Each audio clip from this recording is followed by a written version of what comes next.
Imagine not knowing what day it is, ever. No calendar. No clock, just the sky. For early humans, that was a real problem. Today, we check our phones. They had to watch the sky. The oldest known calendar is a 20-year-old bone with carved notches. Each notch may have tracked the phases of the moon. Scientists still argue about what it really means. Once farming began, timing became everything. Plant too early or too late, and your entire harvest could fail. Ancient Egyptians noticed a bright star rising right before the Nile flooded. That star, Sirius, became the foundation of one of history's first calendars. They figured out the year was roughly 365 days long, but roughly was about to become a very expensive problem. Even a tiny miscalculation could shift entire seasons over centuries. Eventually, festivals and harvests drifted completely out of sync. So how did humans finally fix this mess? In 46 BCE, Julius Caesar decided enough was enough. He hired astronomers to design a completely new calendar system. Their solution: add one extra day every 4 years. The leap year was born. To fix the drift immediately, one single year was stretched to 445 days. Historians still call it the Year of Confusion.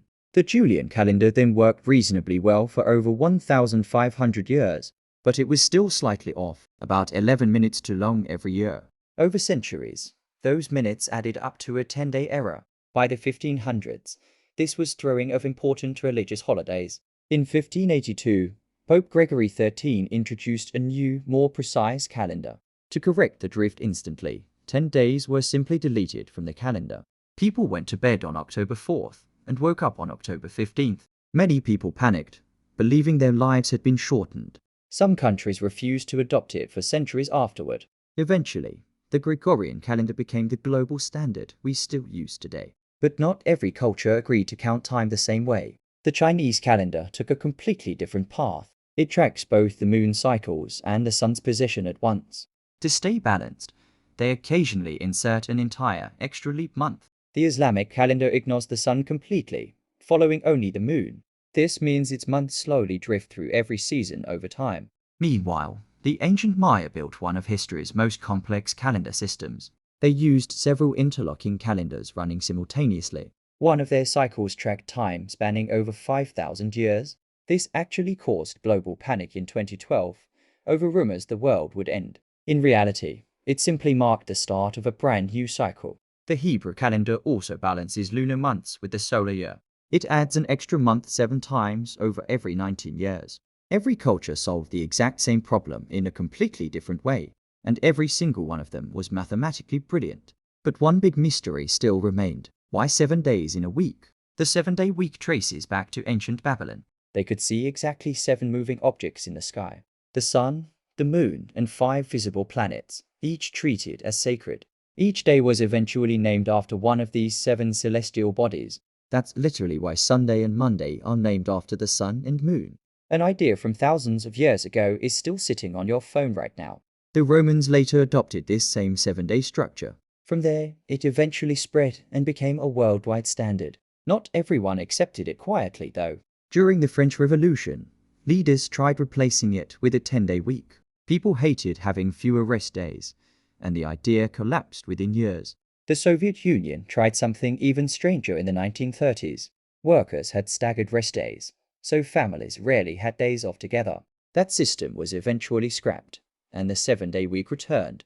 Turns out, some ancient ideas are almost impossible to replace. Calendars track days, but clocks track hours. The sundial was one of the first tools for that. But it failed the moment clouds rolled in. So people invented the water clock instead. Then came the hourglass. By the 1300s, mechanical clocks appeared in Europe. Towns built giant clocks in their central squares. For the first time, life ran by the clock. Railroads made this even more extreme. Every town once had its own local time. Trains forced the world to adopt standardized time zones. Today, those same zones still divide the entire planet. Now, atomic clocks measure time with insane precision. GPS satellites rely on this precision to work at all. A shadow on a sundial eventually led to satellites in space. But even now, our calendar still isn't perfect. Our months are still oddly uneven. February is short for no perfect reason. Some scientists proposed a cleaner 13-month calendar. It never caught on. Tradition won. Even today, We occasionally add a leap second. Earth's spin is slowly, unevenly changing. Leap seconds have actually crashed computer systems before. Scientists have recently voted to phase them out by 2035. Even time itself keeps getting fine-tuned. Today, we barely think about any of this. A meeting reminder, a birthday alert. Behind it all sits 20,000 years of trial and error. One of humanity's quietest, most essential inventions. So what does this all really mean? Time itself was never simple. Every culture had to invent their own answer. None of them were wrong, just different. And every one of them needed constant fixing. Nothing about counting time was ever finished. Every date you check today carries thousands of years of failed attempts. Every calendar app owes something to a Babylonian priest, a Roman emperor, and a nervous pope. You are living inside a system built by centuries of careful trial and error. And that's honestly one of the most underrated inventions ever made. So next time you glance at a date, remember it took bones, stars, and one deleted week to get there. Let's bring it all together with one final thought. Let's go back to where we started. An ancient human staring at the sky with no idea what day it was. It took 20,000 years, one deleted week, and countless failed systems to get here. Every date you glance at today carries that entire history. A shared system, used by billions, quietly keeping the entire world in sync. So the next time you check the date, remember what it took to get there. Today, you know exactly what day it is, without even thinking twice. Subscribe for more wild true stories behind everyday inventions. Tell me in the comments which invention we explore next. Thanks for watching. See you next time.